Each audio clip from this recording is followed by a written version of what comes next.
Contexto Geral entrevista a presidente do Sindicato dos Médicos do Ceará, Mayra Pinheiro.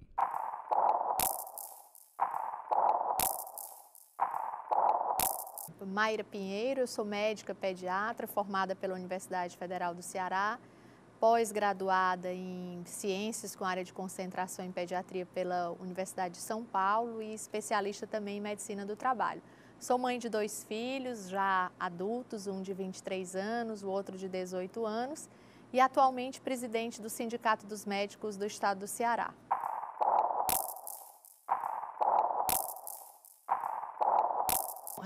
A escolha da medicina como profissão, ela se deu desde a infância. As recordações que eu tenho e as passadas pelos meus pais é de que por volta dos 8 anos eu já dizia, inclusive, que queria ser pediatra. Então a medicina sempre foi um sonho.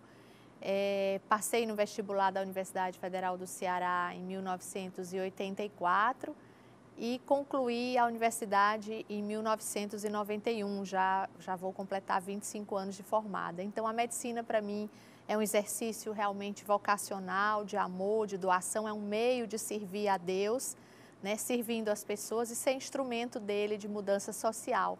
E me orgulho muito, digo sempre que se tivesse a oportunidade de recomeçar a minha vida, escolheria de novo a medicina e escolheria também a pediatria de novo como especialidade.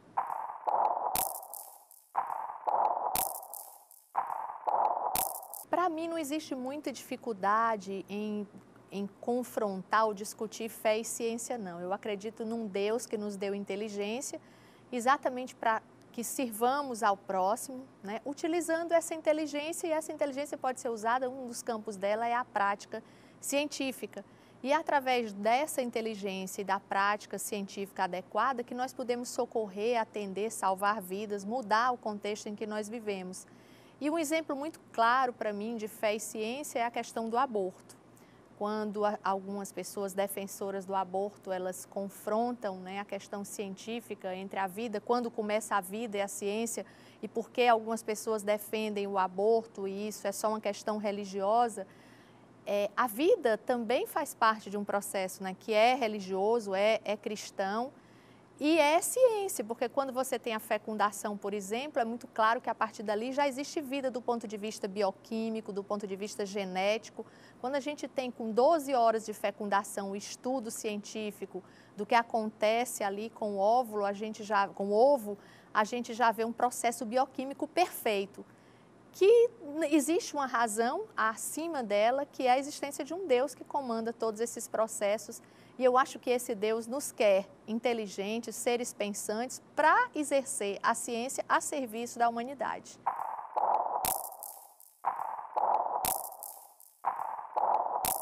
O movimento para nos socorrer, que inicialmente se chamava Movimento Médico para nos socorrer, na verdade foi criado por mim, pelo Dr. George Magalhães, que é um nome respeitável na medicina cearense, por que não dizer na medicina brasileira. E durante esse momento, principalmente nesses últimos 2 anos, uma transferência de responsabilidade desse caos da saúde foi feita para os profissionais. Então, houve uma campanha institucional dos governos, no âmbito federal, municipal e estadual, de que a responsabilidade por atender mal, pela falta de suprimentos, pela falta de leitos, era dos profissionais.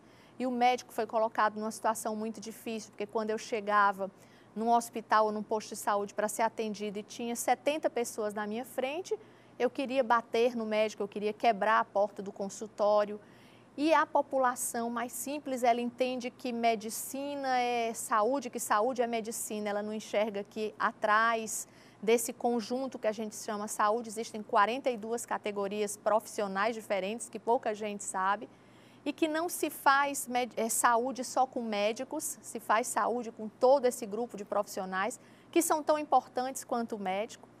Então, houve uma campanha político-eleitoreira que foi se criar um programa chamado, inclusive, Mais Médicos, que deveria se chamar Mais Saúde, como resposta ao clamor da população nas ruas. Então, nós entendemos naquele momento que nós deveríamos ter um movimento independente, suprapartidário, que chegasse até a população e também aos outros profissionais de saúde, pudesse canalizar as denúncias, pudesse mostrar para a população a realidade. Aí veio uma coisa muito bonita do movimento Para Nos Socorrer, que nós conseguimos documentar a realidade de mais de 100 unidades de saúde em todo o estado do Ceará, com fotografias, com imagens filmadas, e nós divulgamos isso nas praças públicas, nós divulgamos nos terminais de ônibus, não como uma forma de fazer sensacionalismo, mas para as pessoas entendessem que nós também estávamos chocados e que nós queríamos que aquela realidade fosse mudada. Essas imagens chegaram fora do estado do Ceará, chegaram fora do país, né? E vieram canais de televisão nos procurar para saber qual a motivação. E a motivação era exatamente essa, nenhum interesse em fazer oposição política a nenhum grupo, mas a questionar a saúde que hoje a população brasileira, a população cearense vem recebendo. Esse movimento acabou repercutindo na sociedade e a ele se somaram outras categorias profissionais de advogados, professores. E aí houve um outro momento, que foi, se nós temos hoje um movimento reconhecido socialmente, que ele consegue dar vazão às nossas angústias, ele organiza essas angústias, ele pleiteia coisas sérias para a saúde, nós precisamos ter representantes políticos que hoje representem os anseios sociais, não só dos médicos, mas de uma grande parcela da sociedade. E nesse movimento eu fui candidata a deputada federal. E aí muita gente questiona, mas por que você começou por deputada federal? Por que você não se candidatou a vereadora ou a deputada estadual e você teria sido eleita? Porque a nossa intenção não era simplesmente ser um representante, era ser um representante federal, que hoje é onde se discutem as pautas mais importantes, mais relevantes para a saúde pública brasileira. É do governo federal que nós cobramos 10% do PIB, porque nós sabemos que a saúde está um caos da forma que se encontra, porque nós temos associada a má gestão a falta de recursos. Então, nosso anseio de representação política no Brasil inteiro, nós queríamos que muitas pessoas desse movimento, que paralelamente no Brasil se chamava de outros nomes, que começou com médicos, que ele tivesse muitos representantes sérios, que não tivessem o interesse de serem médicos que viram políticos, mas de médicos que querem representar e defender saúde pública de qualidade, não só a medicina.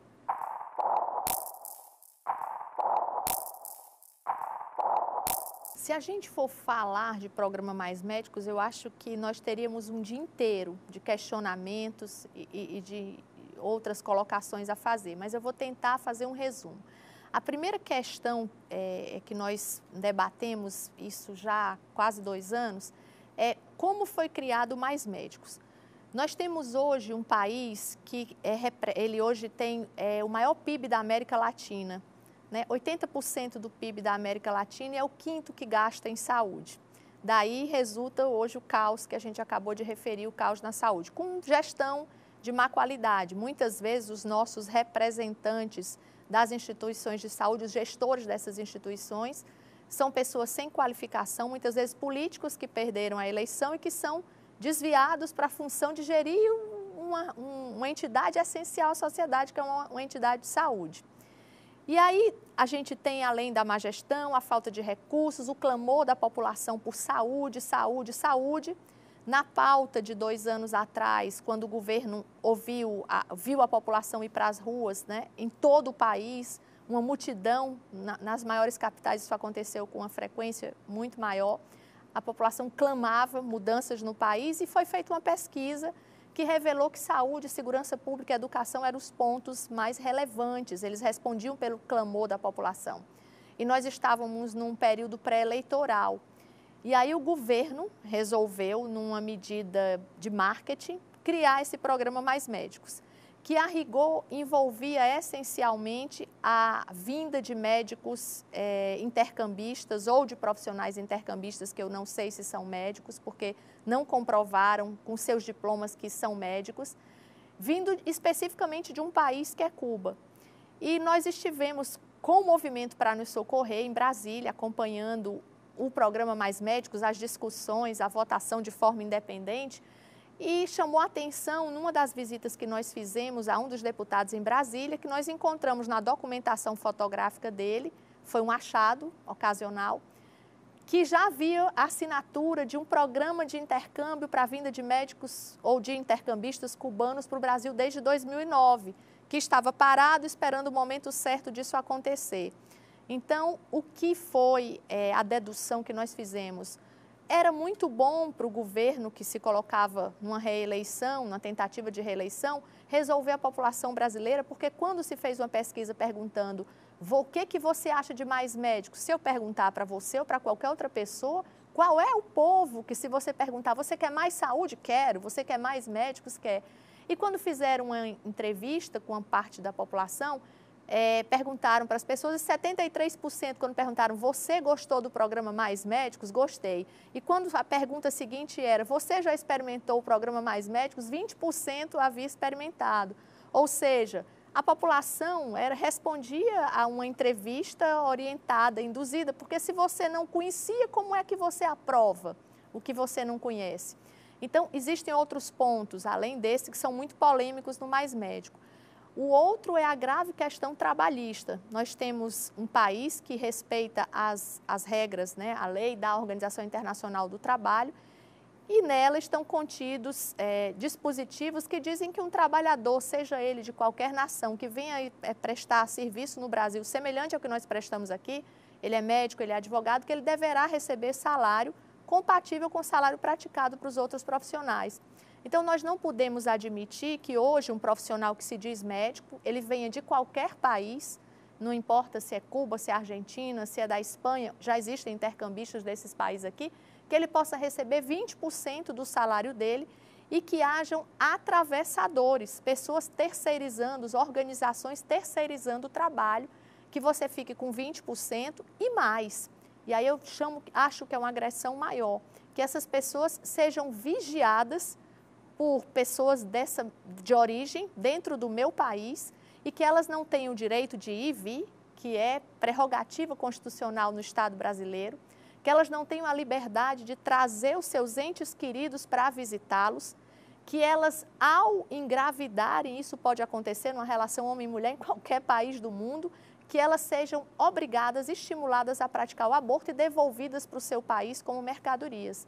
E para nós hoje, a semelhança do que acontece na Venezuela, onde 30% da governança da Venezuela, que hoje é uma ditadura, exporta cubanos para exercer essa governança, o Brasil fez a mesma coisa. Cuba hoje é um país, uma ilha muito pobre, que não tem uma indústria, nem um comércio, nem uma agricultura que possa tornar o país suficiente no provimento de recursos, e ele exporta pessoas.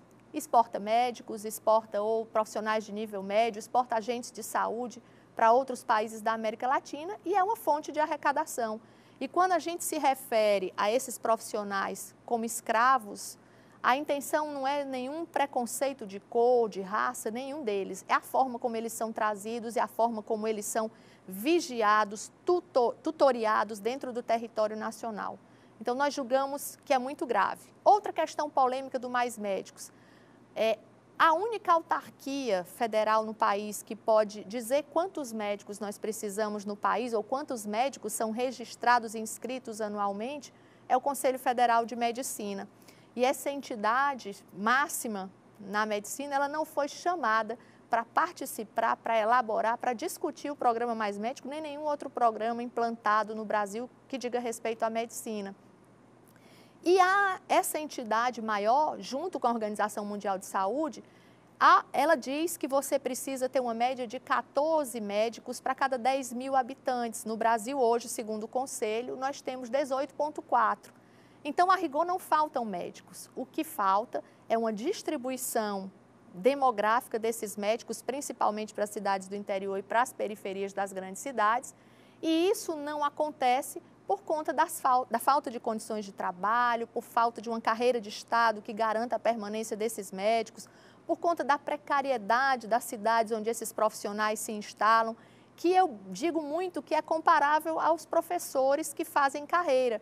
Se você hoje tem professores fazendo doutorado em matemática, em ciência, em disciplinas curriculares normais do ensino médio, por que esses professores, quando se tornam doutores, eles não vão prover educação de qualidade no interior do estado?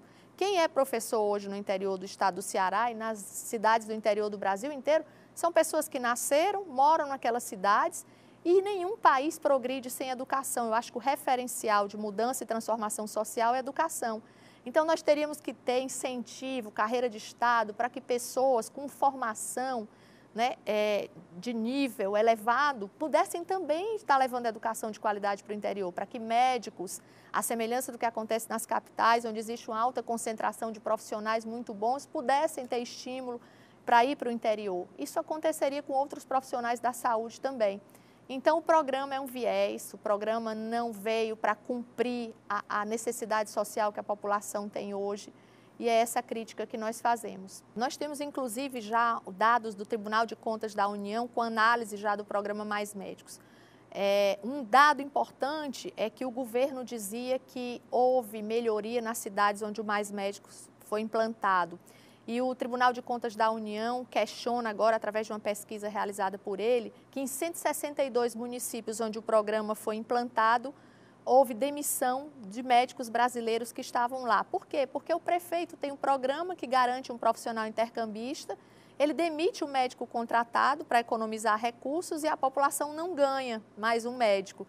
Ela demite um médico brasileiro e contrata o intercambista, parte do programa. Também existe outro dado importante que no projeto do programa ele diz que esses médicos, principalmente os estrangeiros, que eles devem ser tutoriados, que ele deve ter preceptores que vão acompanhar o desempenho deles. E em 33% dos municípios onde o programa está funcionando não existem preceptores de nenhum tipo, o que é muito grave, porque nós temos recebido através da Associação Médica Brasileira, eles criaram um dispositivo que se chama Caixa Preta, inúmeras denúncias de condutas inadequadas, né, do ponto de vista científico, praticadas contra a nossa população, colocando em risco a vida dessas pessoas. E a questão que eu volto a falar é se você traz profissionais para exercer a medicina ou qualquer outra área de conhecimento no país, por que, a semelhança do que acontece em qualquer país do mundo, esses profissionais não são revalidados? E o nosso questionamento é, Cuba não tem universidade para formar 50 mil profissionais médicos, então parte desse grupo hoje que é trazido para o Brasil para prestar trabalho escravo, para devolver dinheiro para Cuba, não são médicos, são agentes de saúde. São pessoas que vêm para cá, né, com a orientação de que são médicos e são agentes de saúde que prestam atendimento na atenção primária em Cuba. E devem fazer isso muito bem, porque é o que Cuba tem de melhor, é a atenção primária. Mas aí a gente tem outro fato, quando a gente se refere à atenção primária, dentro do Mais Médicos, que é uma grave distorção, para não falar a palavra crime. É que no programa havia uma cláusula que determinava que esses profissionais intercambistas eles iriam atuar somente na atenção primária. E hoje a gente tem na Justiça a entrega de receituários, inclusive do CAPS, que são centros de atenção psicossocial, que atendem pacientes de média e alta complexidade, que são os doentes psiquiátricos graves, com psicoses, atendidos por intercambistas, principalmente de Cuba, que não são especialistas e que estão simplesmente repetindo receitas de medicamentos para essas pessoas. Então, é outro ponto grave. Agora, o que houve de bom do programa é que os médicos brasileiros estão participando mais do programa Mais Médicos. E aí a gente foi procurar esses estudantes para fazer um estudo. O que vem acontecendo no Brasil hoje? Houve uma abertura de praticamente 100 novos cursos de medicina. Nós estamos formando 20 mil médicos por ano num país onde não existe concurso público mais. No Ceará, o último concurso público feito para profissionais de saúde foi no ano de 2002, no município. Então, para onde vão 20 mil novos médicos que são formados? E esses médicos vão para o Mais Médicos, só que o Mais Médicos não oferece uma quantidade de vagas suficiente para abrigar todos esses profissionais.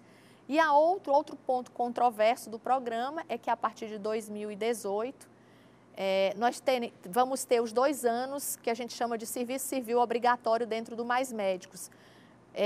Os médicos recém-formados, eles deverão obrigatoriamente passar 2 anos na atenção primária.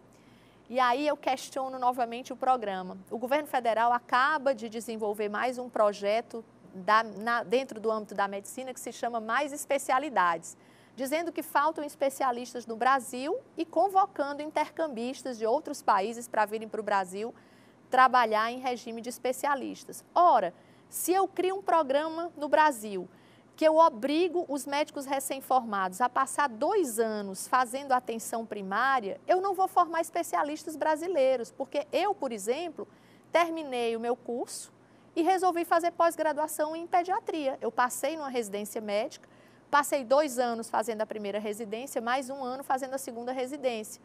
E como é que, se eu digo que eu preciso de especialistas, eu impeço os médicos e crio um projeto de lei que obriga as pessoas a passarem 2 anos sem se especializar? Então, é no mínimo contraditório. A gente precisaria que esse programa tivesse sido debatido com as entidades médicas. O nosso interesse não é fazer oposição sistemática a um programa que pode ser bom para a população. Era que esse programa fosse adequado às nossas necessidades, respondesse aos nossos anseios, envolvesse outros profissionais. Não pode ser mais médicos, tem que ser mais saúde.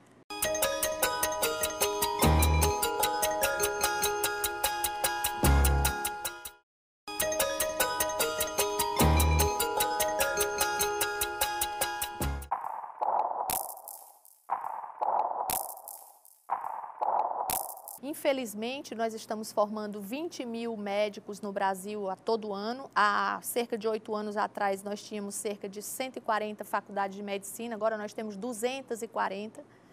Então, assim, não existia uma programação para que eu estou criando mais faculdades de medicina. E nos parece que a concessão para essas faculdades, ela surgiu exatamente como surgem, por exemplo, concessões para se abrir difusoras no interior. É um projeto político. Faculdade de medicina hoje dá dinheiro, você paga por um curso particular no interior do Ceará cerca de R$6 mil, e quando um médico que passa 6 anos, estudante de medicina que passa 6 anos na faculdade de medicina, ele se forma, ele vai se deparar com uma proposta de emprego, muitas vezes com pagamento através de serviço prestado, recibo de pagamento autônomo, por R$4 mil, R$5 mil. Ou seja, para quem diz que médico não trabalha por amor, a gente hoje está pagando para ser médico, porque você não vai conseguir receber uma remuneração trabalhando no serviço público, prestando serviço ao SUS, nem que pague a mensalidade da sua faculdade. E o que é pior, nós não temos hoje uma oferta de preceptores, de professores, mestres, doutores, capaz de formar esses alunos. E mais grave do que isso, é que nós não temos local de atuação para a prática que a gente chama de internato nos 2 últimos anos dessas faculdades. Eu sou professora universitária, coordenadora de um internato da medicina, de uma faculdade, e é um dilema cada turma que entra, porque nós temos hoje falta de leitos nos hospitais sucateados. Antes eu tinha a Universidade Federal do Ceará, depois abriram as universidades particulares e a UES. Hoje eu tenho as universidades de medicina, as faculdades do interior, que não têm onde os alunos fazerem a prática, o internato, e eles também mandam os alunos em convênios para a capital. Nós não temos mais onde colocar alunos. Quando eu me formei, eu era responsável todo dia para prescrever e evoluir 4 a 6 pacientes. Hoje a gente no máximo consegue dar 1 paciente para cada aluno.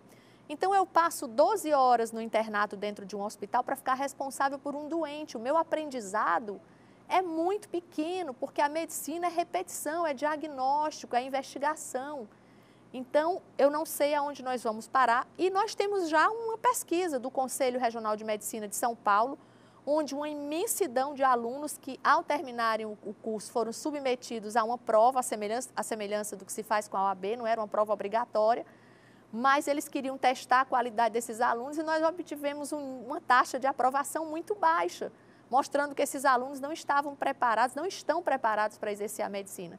E nós estamos abrindo faculdades de medicina dessa forma no Brasil, formando maus médicos.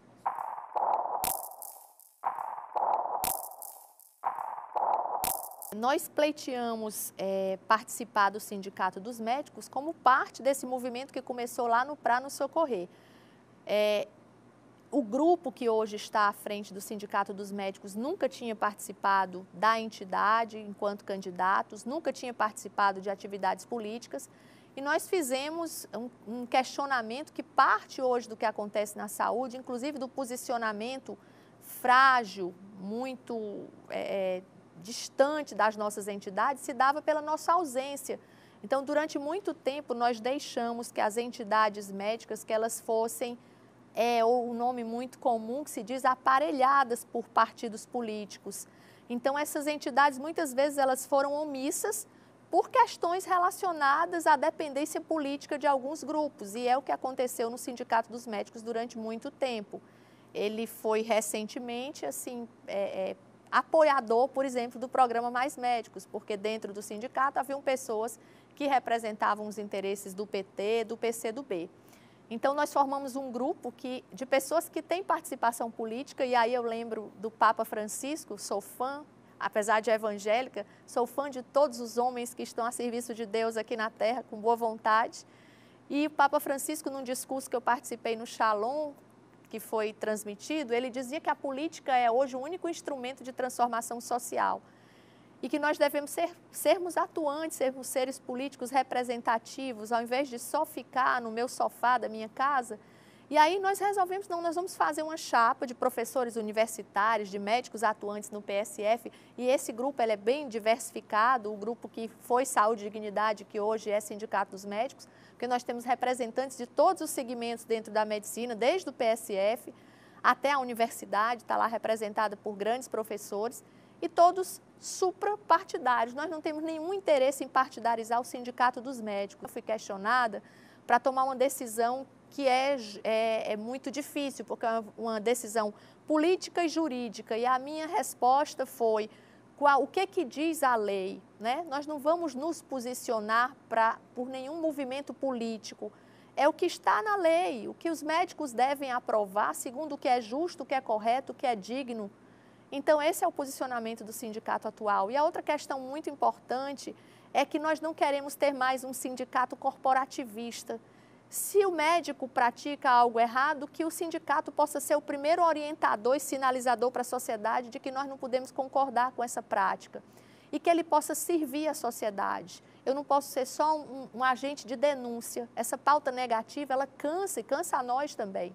Nós queremos ser intermediadores, levar para o Estado, para o município, o que acontece nos hospitais, porque nós estamos lá dentro, nós somos até agora trabalhadores, professores universitários, e dizer para a população que nós médicos estamos muito preocupados com o que está acontecendo e nós vamos nos mover solidários a essa população para que haja uma resposta, uma resolução desses problemas que não podem mais esperar.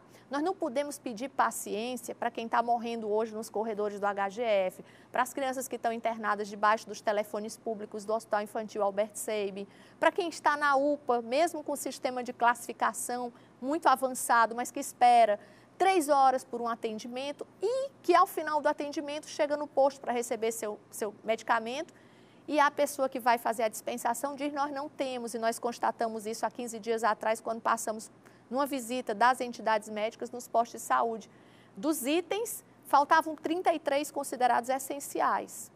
Então, nós queremos um sindicato que possa dizer para a população, nós não concordamos com isso, nós estamos atentos a isso e vamos nos colocar junto com a população num enfrentamento para que isso pare de acontecer de forma muito rápida.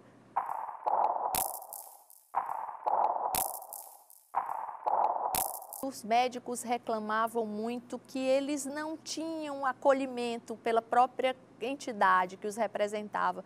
Então, junto com esse trabalho social, que eu vou falar para você também, que se chama o CIMEC Cidadão, nós criamos já, ou melhor, apresentamos por ocasião da posse, o Canal do Médico e o Cartão Sim. O Canal do Médico é um aplicativo que foi criado por essa gestão, pode ser baixado por qualquer dispositivo móvel e ele vai fazer com que o médico, durante 24 horas por dia, e estudantes de medicina, que é uma inovação, nós queremos que o estudante, desde a universidade, ele possa ser acolhido, possa participar e ser representado pelo seu sindicato futuro. Então, com esse dispositivo, eu posso denunciar, eu posso perguntar, eu posso me informar durante 24 horas por dia com a minha diretoria do CIMEC. Eu tenho agora, nessa gestão, um jurídico à disposição do médico 24 horas para quaisquer questões, que vão desde o médico que sofre um acidente às 3 horas da manhã e o advogado do sindicato vai estar lá. O médico que está no plantão e é assaltado e não tem segurança na unidade de saúde que ele está, o jurídico vai lá e nós vamos fazer boletim de ocorrência. E o outro benefício para o médico é o cartão SIM. É um clube de vantagens e nós já associamos 80 grandes empresas, incluindo plano de seguro, plano de saúde que o médico do sindicato jamais teve. Nós firmamos um convênio com a operadora de saúde e esse médico, além do plano, ele vai ter a possibilidade de, nessas 80 empresas parceiras, ele conseguir descontos importantes que vão até, às vezes, 40%. É o caso do que a gente conseguiu para grandes grupos universitários, como o Grupo Unicristos. Hoje, se você tiver um filho fazendo medicina, por exemplo, ou qualquer outro curso do Complexo Unicristos, ou mesmo as escolas do grupo, o médico vai ter 40% de desconto. Isso hoje, num país em crise econômica, é muito relevante, uma economia, né, importante para o nosso bolso. Então, é uma outra coisa que nós vamos propiciar para o médico para que ele se sinta mais acolhido. Em relação à sociedade, nós estamos implantando o programa CIMEC Cidadão. Houve um entendimento errado, um pouquinho, principalmente da imprensa, quando a gente falou em CIMEC Cidadão, as pessoas entenderam que nós estávamos querendo politizar jovens nas escolas e não é assim. O CIMEC Cidadão é um programa feito em parceria com a OAB Ceará. E o que nós vamos fazer? Nós estamos tentando chegar em todas as escolas públicas de ensino médio do estado do Ceará, incluindo o interior, porque o CIMEC até então era muito pouco efetivo para os colegas do interior. Esses benefícios todos vão ser estendidos às cidades do interior. E nesse programa, nós vamos levar para as escolas noções de saúde feito pelos grupos de especialistas. Então, nós vamos ter palestras sobre dengue, palestra de diarreia, palestra sobre doença sexualmente transmissível. E vamos ter a parceria com a OAB de orientação ética, de comportamento ético. A gente vai levar uma palestra sobre as drogas e a participação da OAB para falar sobre a ilegalidade, sobre o que pode acontecer com as pessoas que hoje no país vão fazer uso ilegal de entorpecentes ou de substâncias psicoativas. Então, a participação política ética que a gente fala é exatamente do discernimento da lei, da orientação correta da escolha dos seus governantes, porque é importante a gente escolher governantes que representem hoje os anseios do país por mudanças, mas não do ponto de vista de defender nenhum partido político, mas de orientar os jovens. Se você hoje tem uma escola que as paredes caem, que o professor não vai trabalhar porque ele recebe muito mal, ou se não recebe, às vezes não pode chegar na escola porque é assaltado dentro da própria escola. Nós queremos que esse estudante entenda que ele precisa escolher bem os seus representantes e com critérios escolher pessoas que defendam propostas decentes para a sociedade. E em nenhum momento foi interesse da gente partidarizar essas visitas ou sequer falar em política.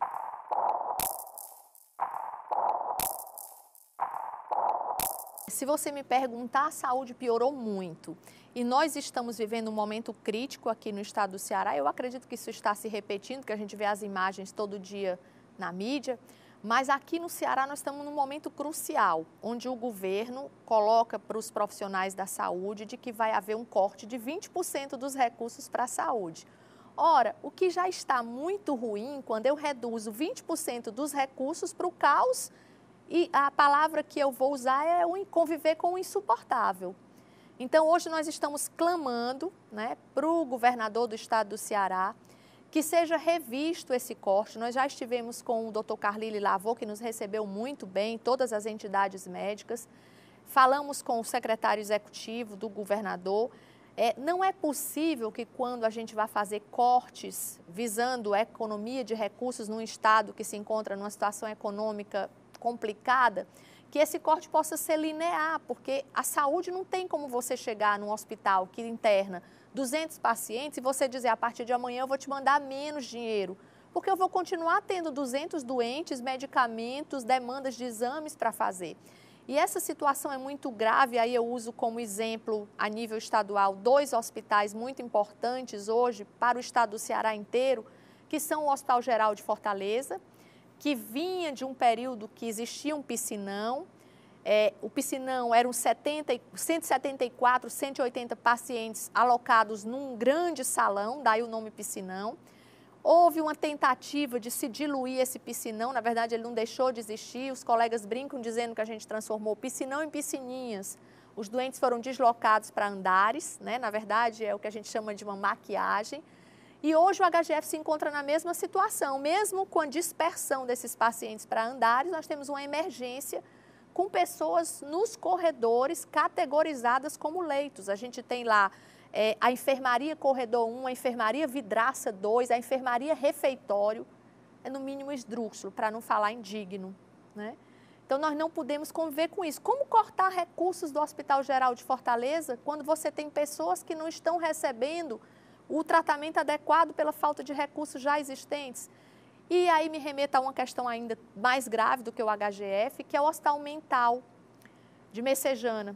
Esse hospital é referência estadual, acabou de receber um prêmio como o melhor hospital psiquiátrico do Brasil, e com o corte de 20% desses recursos, esse hospital deve fechar a sua emergência, a única emergência psiquiátrica hoje do estado do Ceará.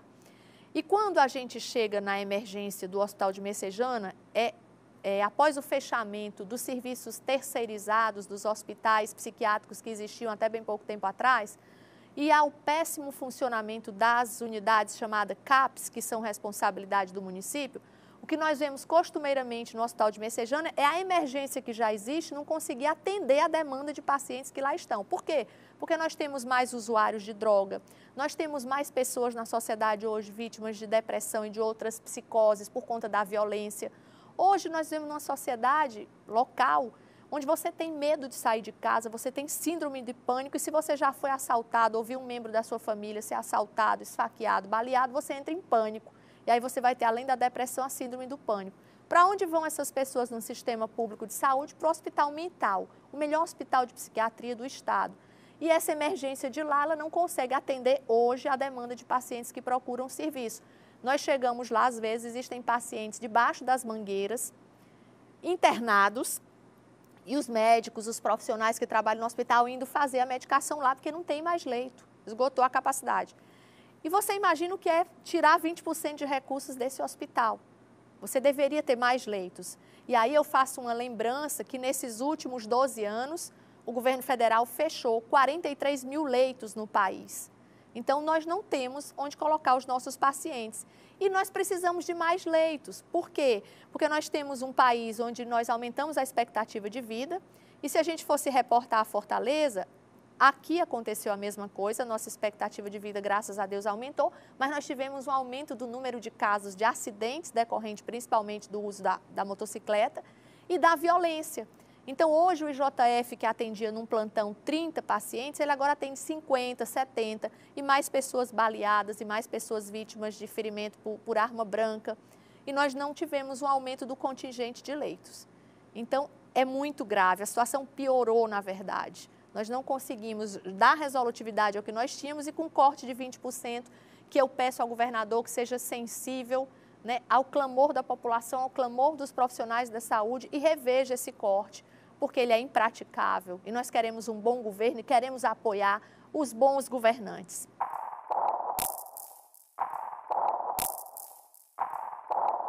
Tem dois viés. O primeiro é que se você diz que o Ceará gasta mal, muito em saúde, então está gastando errado. É aí quando eu falo. Então existe falha da gestão de quem está recebendo esses recursos e aí vem o questionamento do uso inadequado. Se acha, quem está no comando, quem tem a caneta, que a gente recebe a quantidade de verbas suficientes, mas eu tenho público, né? A expressão de que as pessoas são mal atendidas, que os profissionais estão insatisfeitos, então eu estou fazendo mau uso do dinheiro que deveria ser aplicado ali, a minha gestão é ineficiente. Mas eu tenho a impressão que o doutor Carlile se referiu, na verdade, ao que hoje se gasta com a judicialização da saúde, que são valores muito altos. E eu já o vi fazendo esse questionamento, que o dinheiro hoje que o Estado é obrigado a pagar com as judicializações de medicamentos que são pleiteados no âmbito da justiça é muito grande. Mas nem assim a gente pode ser contra esses pacientes que judicializam. Porque se eles judicializam é porque não existe uma sistematização de que se eu tenho câncer, eu tenho que encontrar aquele medicamento disponível para tratar o meu câncer. As leucemias, as doenças articulares que necessitam medicamentos de alto custo, o Estado deve ter sim um provisionamento para esse tipo de atendimento. Se eu tiver uma pessoa na minha família portadora de uma neoplasia, é lógico que eu vou pleitear na justiça o remédio que pode garantir a vida dela, a salvação daquela pessoa. Então, não tem por que a gente questionar esse dinheiro gasto. O que deveria haver era um estudo do Estado de quanto se gasta anualmente, qual é a demanda, a frequência de pacientes que são portadores de doenças graves no Estado, se provisionar verba específico para esse atendimento e também não comprar medicamentos só em caráter de urgência, sem uma licitação, sem um planejamento, que é outra falha grave na gestão. Sistematicamente no município de Fortaleza, nós temos hoje Gonzaguinhas e Frotinhas. A última lista que eu apanhei, que é de um mês atrás, faltavam 56 medicamentos básicos nas farmácias dos Gonzaguinhas. E aí a explicação que normalmente a prefeitura dá é que a licitação atrasou, o fornecedor não entrega. Ora, se eu sei quanto eu vou usar de medicamento durante um determinado período e quanto eu uso no meu hospital, sou eu que tenho que fazer uma compra baseada nessa minha expectativa da gestão. Eu usei durante um ano 50 ampolas de um medicamento, no ano seguinte eu vou pedir 50 mais um desvio padrão de perda que eu possa ter, mas eu vou garantir que pelo menos o que eu usei naquele ano vai ser mantido. Se eu não tenho nenhum estudo mostrando o que eu uso, eu vou fazer licitação só para apagar incêndio. E aí, licitação para apagar incêndio demora, porque qualquer licitação que você faça, existe um prazo hábil dos fornecedores para o repasse desse valor, né, o valor financeiro que deve ser repassado para o fornecedor, enquanto isso pessoas morrem. Então, a gestão eficiente é necessária, que os gestores entendam isso, que se coloque para gerir saúde pessoas habilitadas, treinadas, tecnicamente capacitadas para tal.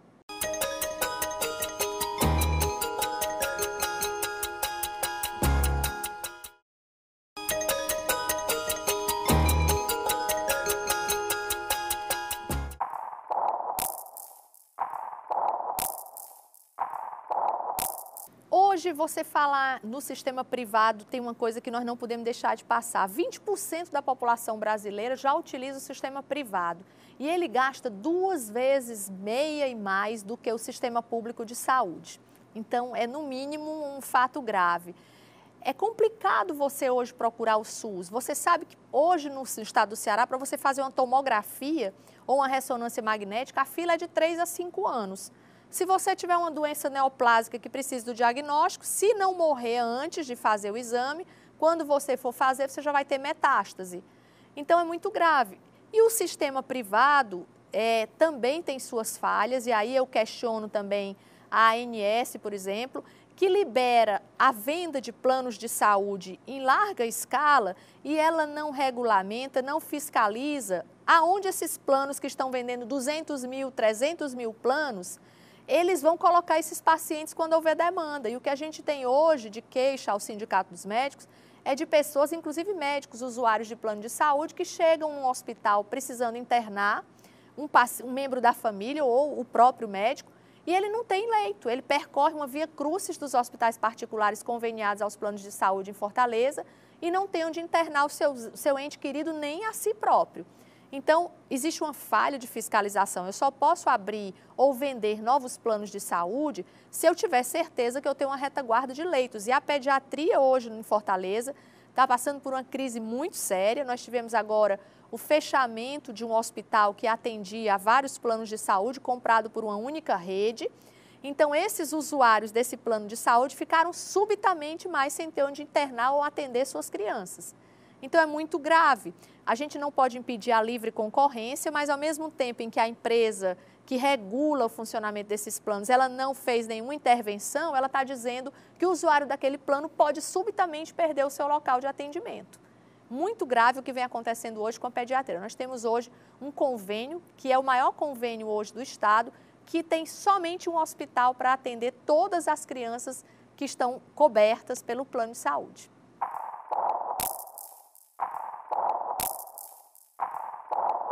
Saúde não pode ser terceirizada. Se existe uma coisa grave em relação a esse projeto de lei da terceirização, isso diz respeito à saúde. No estado do Ceará, boa parte da saúde já é terceirizada. Nós não fazemos é divulgar e as pessoas ainda não, acho que não caiu a ficha do que vem acontecendo. Nós temos hoje as organizações sociais e uma delas já muito conhecida, que é o Instituto de Saúde e Gestão Hospitalar, que começou gerindo o Hospital Valdemar Alcântara e hoje ele já é gestor de grande parte da rede municipal e estadual de saúde. Isso é terceirização, então ela já acontece e é muito grave, principalmente quando você coloca o gestor terceirizado, que não conhece a realidade daquele hospital, que ele não é o funcionário do hospital para gerir saúde. Então, na saúde não funciona.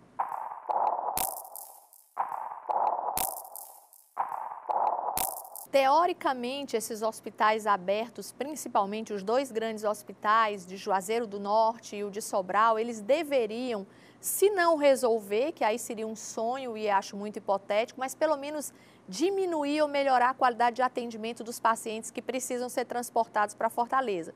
Mas nós temos problemas graves.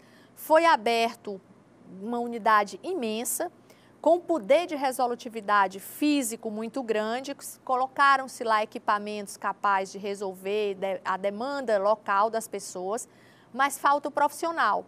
Como não houve concurso público, esses profissionais foram terceirizados, os vínculos hoje trabalhistas, tanto em Sobral quanto no Cariri, eles são precários, existem profissionais dentro desses hospitais trabalhando por prestação de serviço, o profissional trabalhando pelo ISGH. Então, nós temos um fato gravíssimo no Cariri, que nós temos um hospital que poderia atender toda a demanda de traumato-ortopedia da região do Cariri, cidades vizinhas, e esse hospital não tem serviço de ortopedia. E quando um paciente grave, por exemplo, e aí nós tivemos um exemplo de um colega médico que se acidentou em Juazeiro, o carro virou, ele e a esposa se acidentaram, ele foi levado para o hospital de urgência, tiveram que trazer um colega de Recife de avião para fazer a cirurgia, porque ele não tinha condição de transporte, e no outro dia ele não tinha mais ortopedista para fazer o segmento clínico dele. A esposa evoluiu com complicação grave. Então, como é que você abre uma estrutura milionária, coloca lá os aparelhos, monta centro cirúrgico e você não equipa com pessoal? Não dá para explicar. E aí você tem outros fatos que são pitorescos. Você leva médicos de avião para Sobral todos os dias para trabalhar no Hospital de Sobral. Quando você tem uma alta concentração de médicos morando em Sobral, estudantes de medicina que estão se formando em Sobral. E aí a população não sabe, não houve concurso público e a oferta de salário que foi feita para os médicos residentes em Sobral é vil. Os médicos chegaram à conclusão que não iriam trabalhar, além do vínculo da precarização, por valores salariais muito menores do que os praticados, por exemplo, aqui em Fortaleza. Como esses médicos não aceitaram e de forma digna, porque eles merecem ser tratados com decência, o governo, para manter o hospital funcionando, paga R$5.000 por um plantão e leva os médicos de avião. Isso é muito caro para o Estado. Então, o concurso público resolveria esse problema. E você não tem concurso público há muito tempo no Estado e no município.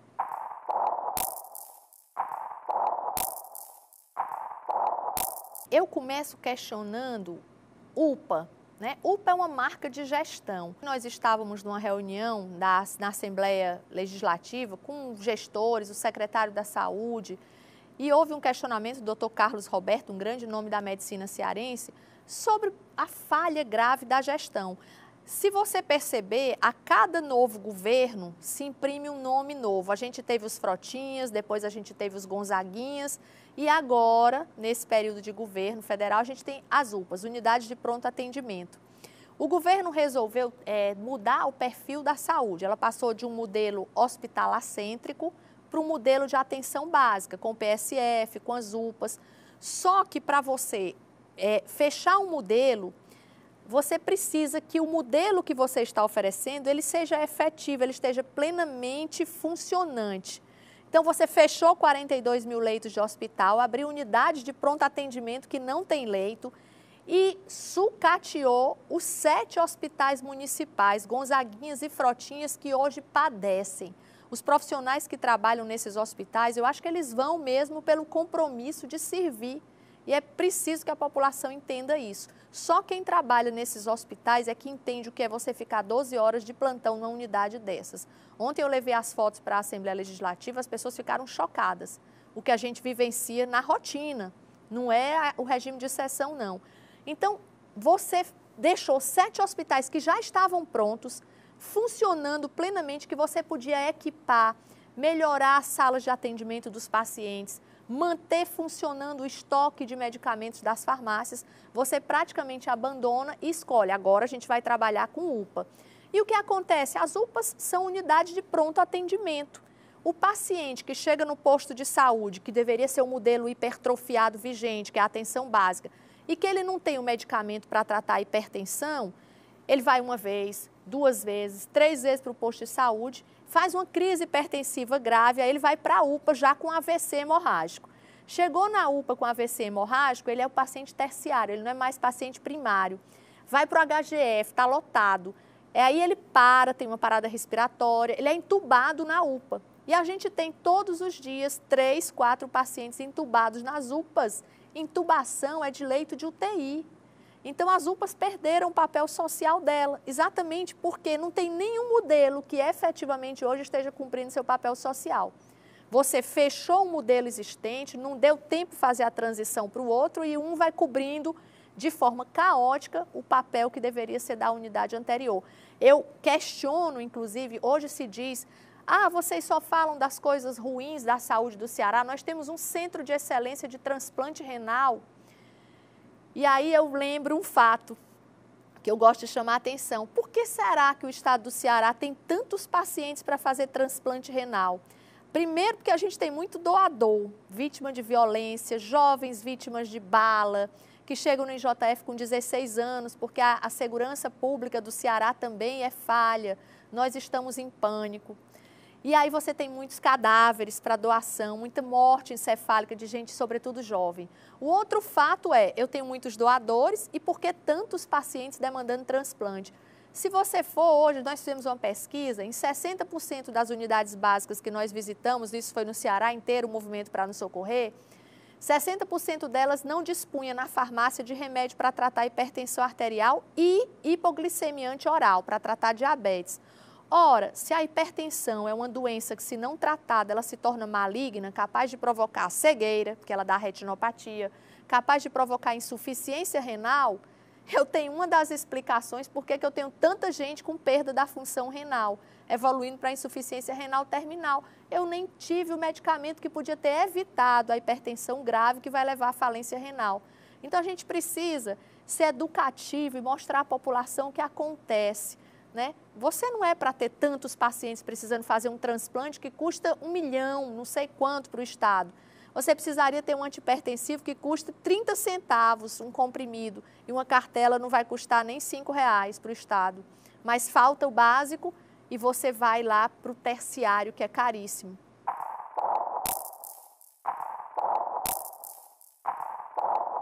Eu acredito que o modelo preventivo ele está correto, inclusive os médicos hoje que estão no Mais Médicos, os médicos brasileiros, eles estão vestindo a camisa da saúde preventiva.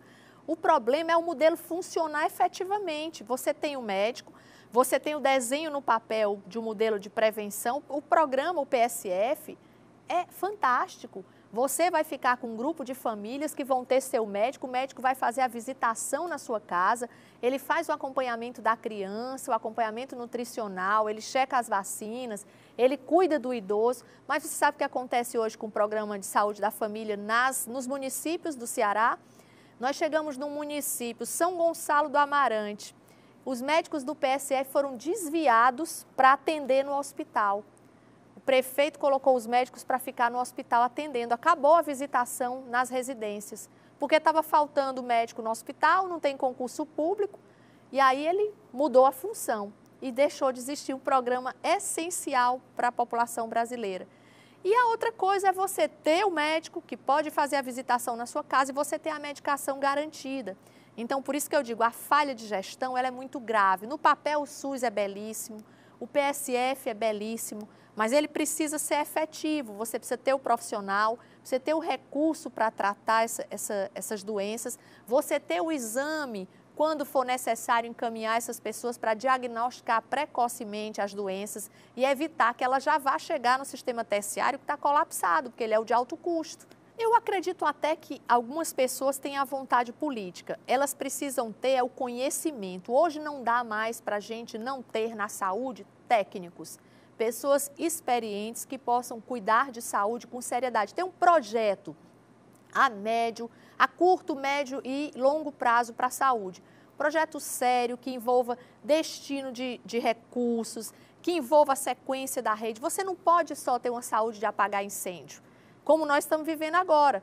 Os médicos ameaçando que vão paralisar suas atividades, os outros profissionais também, faltando medicamento, aí eu tiro o recurso de um lugar, coloco para outro. Isso não é gestão. Você tem que ter uma gestão séria, com um plano de saúde, como se tem um plano de governo.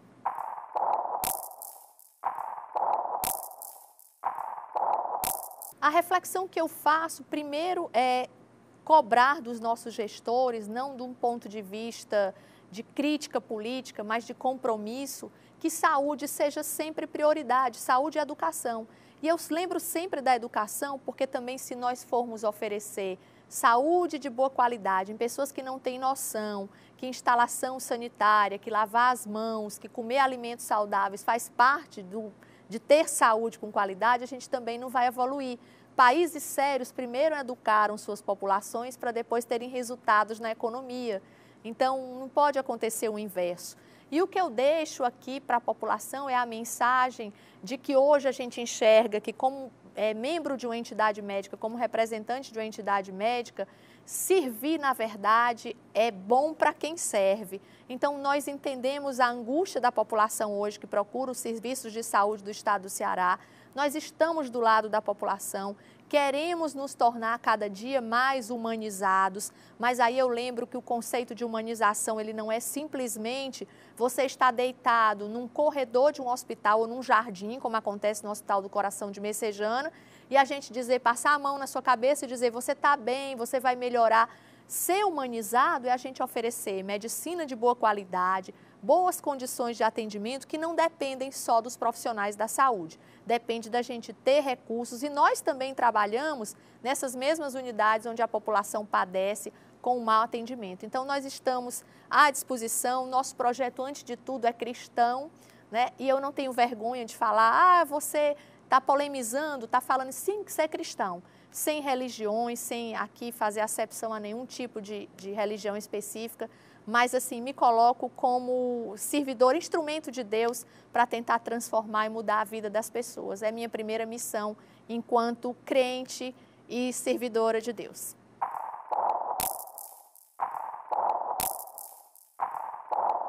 É muito comum que as pessoas entendam que elas têm que ser muito gratas ao médico, né? E a nossa sociedade fez do médico assim um ser acima das outras categorias. Eu não enxergo assim, eu enxergo o médico como um elo, importante como os outros profissionais.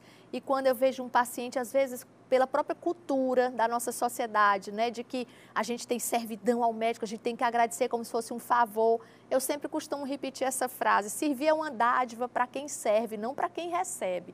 Quando eu posso ser instrumento de Deus para salvar uma vida, eu que tenho que ser grata por essa possibilidade. Eu melhorei, eu tornei o mundo melhor e Deus escolheu que naquela hora eu fizesse a diferença na vida de alguém. E se eu não consigo fazer a diferença na vida dos 2 milhões de pessoas, que para cada um que me procura, que pode ser 1, que pode ser 10, eu possa ser a diferença, porque para aquele ali eu pude tornar a vida a partir daquele momento um pouco melhor. Eu não acredito que alguém possa enxergar Deus se ele tem um profissional de saúde que naquele momento da dor, da angústia, não possa ser para ele a certeza de que Deus existe. Por isso que eu sou contra. Outro dia eu ouvi uma declaração de um ex-secretário de saúde, ele dizendo, olha, eu fui em Messejana, passei a mão na cabeça dos velhinhos que estavam lá no corredor. E assim, eu acho isso absurdo. Eu não consigo falar de Deus para quem está deitado no chão, porque eu acho que Deus quer que primeiro ele seja tratado com dignidade, que ele receba o medicamento, que ele tenha um remédio para a dor. Depois disso, ele vai acreditar que Deus existe mesmo. Eu não posso falar de Deus para quem está deitado debaixo de um telefone público com uma criança lá no Hospital Infantil Albert Sabin. Como é que eu vou dizer para ele que Deus existe? Né? Então, Deus pode existir a partir do momento que eu sou solidária, de que aquela situação não pode continuar existindo e que eu só saia daquele hospital quando eu fizer alguma diferença. É isso que eu ensino para os meus alunos. Por isso que eu gosto de ser professora, porque eu digo para eles, olha, paciente chegou para a gente, chegam crianças com cárie nos dentes, com dor abdominal, com parasitose, com piolho. Aí, quando termina a consulta todinha, a gente passa o medicamento, eu digo, agora você vai lá fora no telefone, você marca uma consulta com o dentista, lá na outra faculdade que a gente não tem aqui, Você já consiga um remédio para o piolho, se não conseguir, você manda ela voltar aqui. Mas, professor, é coisa demais. Eu digo, não. Você agora é responsável por essa vida que procurou você. A partir desse momento, quando ela sair daqui, você tem que fazer a diferença na vida dela. E a gente tem que ser assim todos os dias. Eu acho que esse é o exercício de quem escolheu medicina porque tem a vocação de servir.